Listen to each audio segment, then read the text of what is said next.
Hello my dear students, Sharanu Sharanarthigalu. This is 5th standard EVS subject, unit name floating, sinking, dissolving. So unit number 5, our need, the subunit is floating, sinking and dissolving. So do you know that meaning of these words? Floating means which are floating, means which are the things very lighter than the water, they can be float. Which are the things heavier than the water, they can be sink.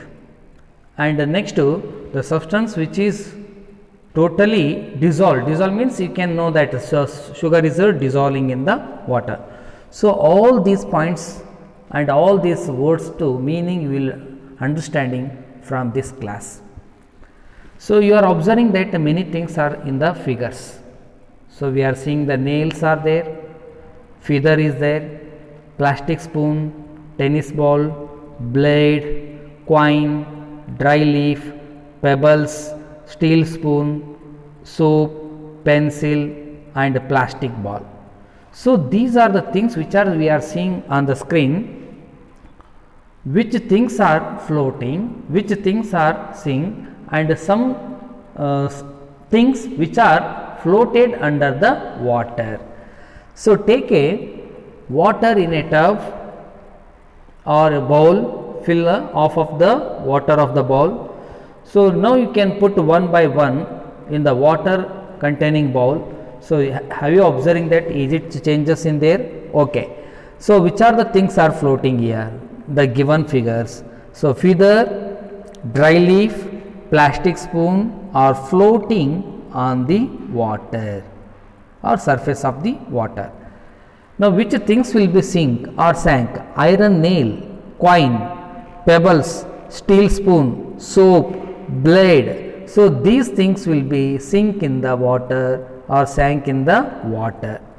And some things are there, those are floated under the water. Tennis ball, so they will not sink in the water and totally it is not float on the water. So we can see that 75 percentage of the water and 25 percentage of the tennis ball is in the under the water. So this is floated under the water, tennis ball, pencil, lemon. So these are the very important things we are utilizing in our daily life, and which are the things are floating, sinking and floated under the water we have studied. So now we can studying the next slide shows the different aspect, that is anything that is light will float in water. So is it clear? Anything that is light will float in the water, whether it is big or small compared to the other thing. So which are the very light things are there, they can be float in the water, either it may be big in size or small in size. So compared to the water, if the object is lighter than the water, automatically the things will be float. Okay, for example you can see here 3 balls are there. These three are the balls, one is tennis ball and 3 are the plastic ball and the third one is that volleyball. So the were heavy or light, so they were heavy or light here, light. Okay, then if these are the light, definitely float in the water. Okay, sure. They were hollow or solid, so they are the hollow, not a solid. So that's why anything that is light will float in the water. So clear? Next, what are the life jackets filled with the air? You know that, yeah. When you learn to swim, especially little children, you wear arm hands that are filled air. Why? So when a balloon is filled with air, the surface area becomes much bigger even then it floats. See here, the baby or the children swimming in the water. So it is wear that arm hands, that arm hands are filled by the air. So that while swimming time it can be floats our body. So then the air is lighter than the water, that air is filled in the arm hands. Otherwise you can take one balloon filled with water, just put on the water surface. Is it sink or float? Okay, it can be float on the water because the balloon is filled by the air and much bigger, even though it can be float. So we have seen that two properties here. They were heavy or light, they were hollow or solid. If it is lighter than the water, so definitely it can be float in water.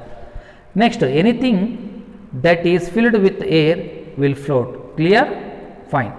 Air makes things lighter. So this is a very important aspect. Air makes things lighter.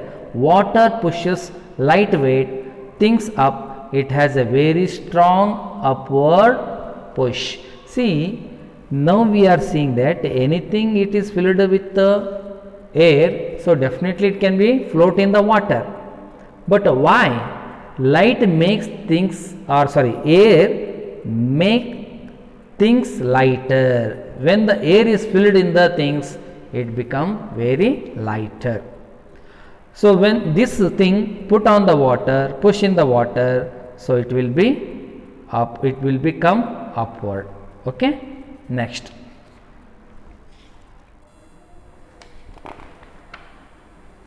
see, next you see empty bottle float. Why? Take an empty plastic bottle with its lid tightly screwed and push it in a trough of water, then quickly move your hand away. And what it happened? The bottle will be float in the water. Suppose in the bottle, if you filled mud, bottle with mud, bottle with sand, bottle with water. So repeat this experiment. Is it sink or float? Yes. So which are the heavier than the water? So definitely sink in the water. And the empty bottle of the plastic bottle is filled by the air with a strong lid. So it can be float on the water. Okay. Next, small metal objects like fork, spoons, keys, coins, nails, screws, etc. when put in a tub of water, sink. Yeah, put a bigger pan in the tub, it floats. Why? So because you know that one good example here, the ship is there. When you put in a tub of water, sink. Put a bigger pan in the tub. Why? Add also ship floats. Whether the object floats or sink depend on its density. So the thing which is depending upon the density, so lighter than the water, it can be float. If the heavier than the water, so definitely sink in the water. So you know that here it is heavy for its size, it has high density. If it is light for its size, it has low density. So you can practically come to know that when the boat or ship in the water, it can be float because density and the flat surface bottom of the ship. Next, plasticine into a tight ball sink in a tub water.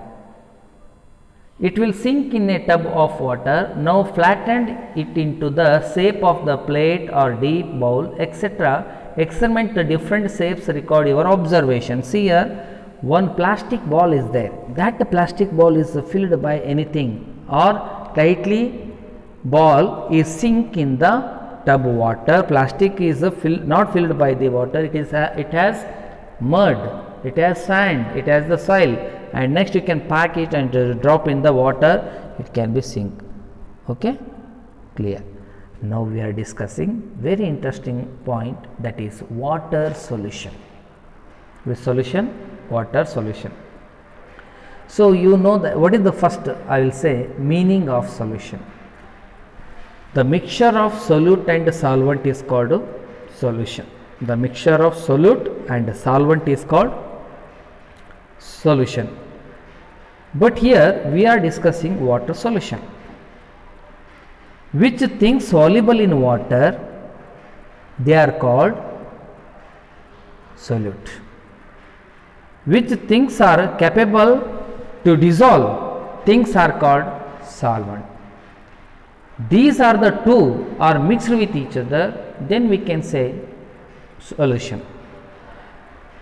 Here water solution, which things soluble in water, sugar or sand, you know that sugar also dissolve and sand also dissolve or soluble.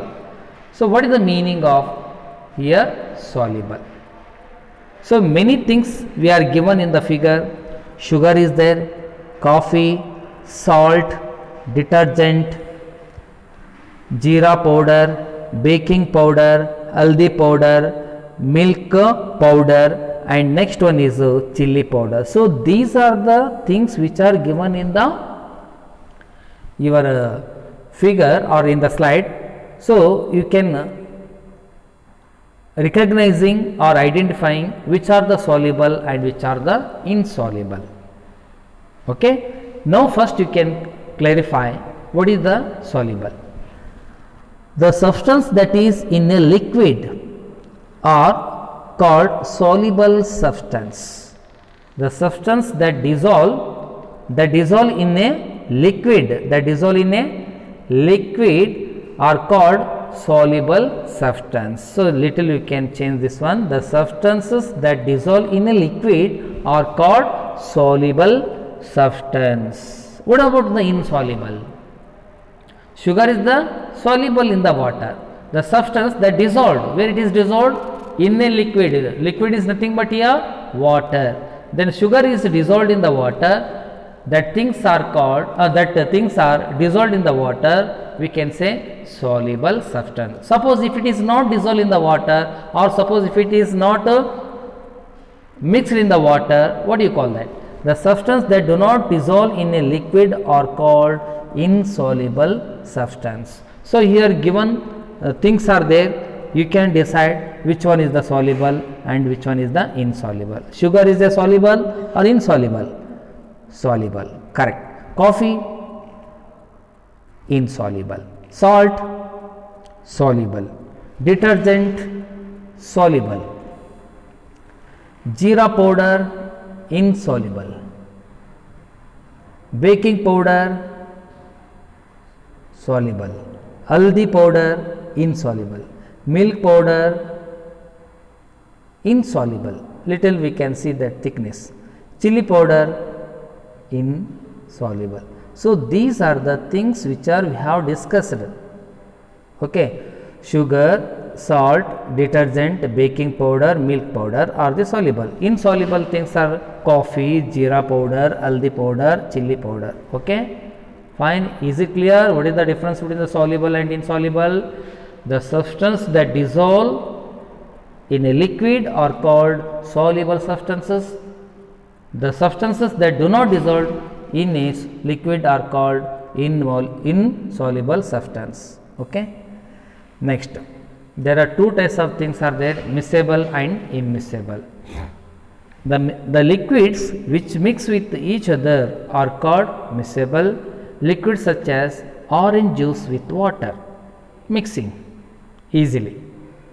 Immiscible means the liquid which do not mix with each other is called immiscible liquids such as oil and water.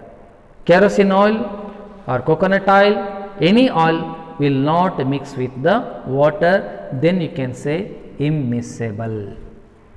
Okay, there are two types of the things we have discussed, miscible and immiscible. So do gases mix in the water? Yeah, definitely gases mix in the water. For example, given in the figure, soda water is there, is nothing but water mixed with the carbon dioxide gas under pressure.